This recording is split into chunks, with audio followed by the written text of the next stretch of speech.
Olá, começamos hoje a nossa última aula do nosso curso de Cultura Organizacional com base no pensamento, no saber sistêmico complexo.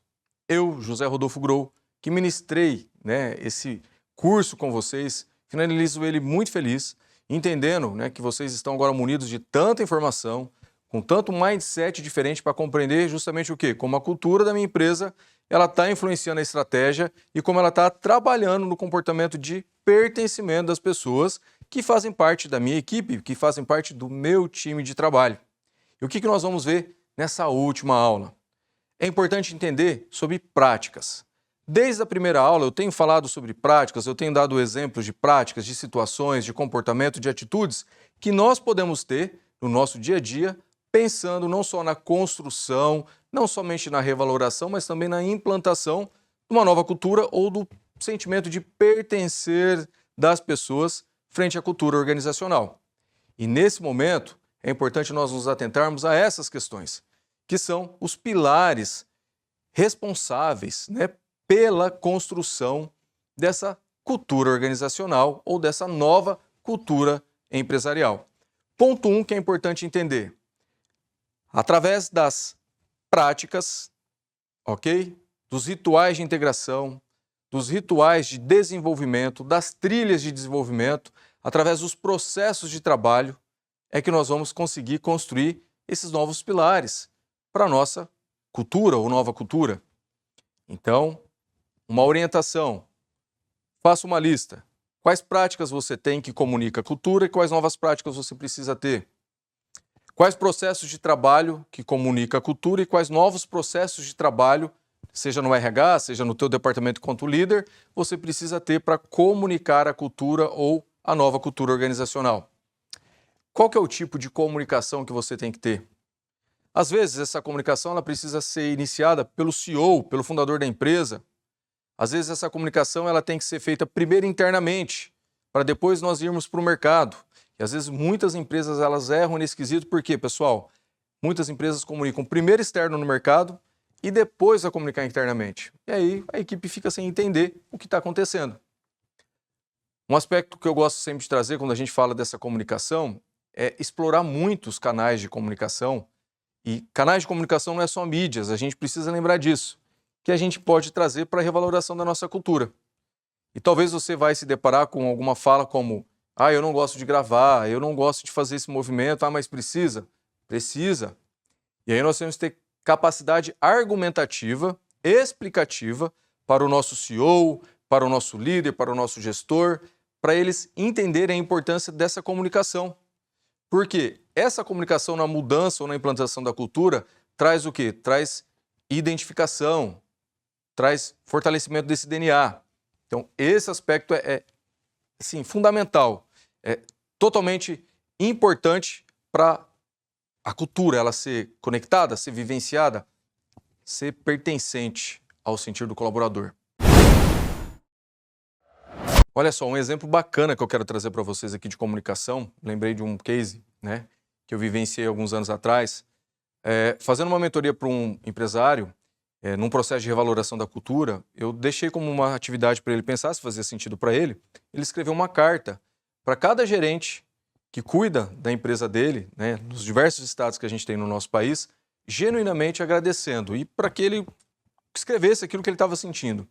E ele fez esse processo, escreveu uma carta para cada gerente, agradeceu o gerente, a equipe, a dedicação e pediu para que o gerente estendesse essas informações, essas felicitações, esses agradecimentos para a equipe. E foi um resultado muito positivo. Então, quando a gente fala de comunicação, a gente precisa entender que não é só as mídias sociais tradicionais, é explorar tudo que é comunicação. E a comunicação ela pode acontecer até pelo sentir, você pode trabalhar com um marketing olfativo. Existe muita possibilidade quando a gente olha esses pilares de influenciação na mudança da cultura, ok? Outro ponto, melhoria no relacionamento interpessoal, mostrar para as pessoas o quanto que a cultura evoluindo faz com que nós possamos evoluir, porque a gente passa a ter conhecimento de informações que não é só no aspecto cognitivo-comportamental, mas muitas vezes é no aspecto espiritual, no aspecto que faz a gente entender a importância e o porquê que a gente está aqui, o que a gente está agregando, mas sempre trazendo os artefatos, os atributos, características dessa cultura e dessa mudança para esse relacionamento ser aprimorado, ser melhorado. Uma prática interessante que a gente fala dentro da parte do relacionamento é a própria equipe validar positivamente com feedback, com cartão presente. Aí a gente tem também várias práticas a pensar. A equipe ou o colega de trabalho que tem uma melhor performance, que tem uma melhor entrega de resultado, tudo isso faz parte do quê? Do relacionamento. Uma prática importante, um pilar importante, quando a gente fala dessa revaloração, dessa nova construção da cultura, é falar sobre a estrutura e políticas organizacionais. Estrutura, organograma, tipo de organograma, pode ser um organograma tradicional, pode ser um organograma misto, pode ser holístico, mas a gente precisa dar para as pessoas a percepção do quê? De organização, de modos, de método de trabalho.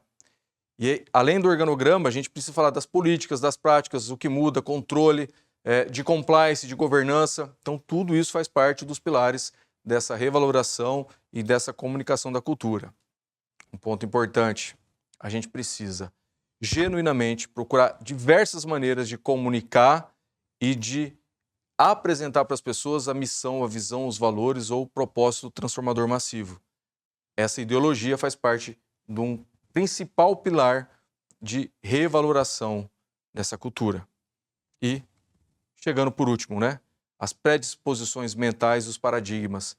Ou seja, falar das dificuldades, falar que a gente sabe dos desafios que tem, mas a partir do momento que nós estamos abertos para o novo, para o conhecimento, para o desenvolvimento, para as infinitas possibilidades que a gente tem frente a essa nova estratégia, frente a essa nova cultura, a gente consegue convidar as pessoas a olhar a necessidade do quê? Da mudança, do aprender, desaprender, do reaprender. E toda mudança de cultura organizacional nos traz a repensar o que eu fiz até aqui que deu certo e o que eu daqui para frente preciso fazer de novo, de diferente, para que esse resultado aconteça, para que isso impacte a minha empresa, a minha equipe, a minha performance, o meu crescimento de carreira. Então, todos esses exemplos que eu trago aqui, que nós apresentamos para vocês, é para que vocês possam pensar em pilares que vão influenciar na mudança, na introdução dessa nova cultura da sua empresa ou na cultura atual da sua organização. Além dos eventos que a gente já falou, além dessas outras situações que a gente já apresentou para vocês como possibilidade. O que é importante trazer como encerramento desse curso, na minha opinião, para todos vocês? Que todo movimento de mudança ou implantação de cultura organizacional, ela precisa ser vivenciada de top-down, ok? De quem está em cima para quem está embaixo e de quem está embaixo para quem está em cima. O corpo gerencial tem que fazer parte dessa construção cultural. Os líderes, os próprios colaboradores, como a gente viu, todos têm que estar envolvidos na construção dessa cultura. Porque a cultura ela não é uma forma onde eu coloco todo mundo e falo assim, se adapta. Não.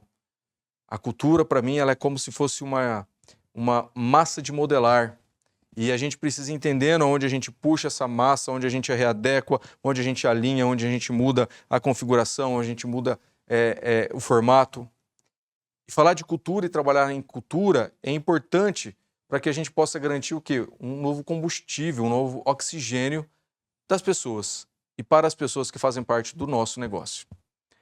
Entender a cultura organizacional com base nesse pensamento sistêmico complexo nada mais é que nós estarmos abertos para tudo que foi e compreender, para tudo que é e honrar, e para tudo que será como uma possibilidade de renovação, crescimento e perenidade do nosso negócio.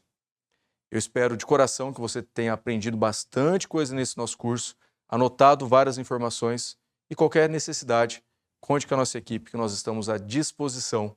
E eu encontro você em breve em um dos nossos cursos da Escola de RH Sistêmico. Grande abraço!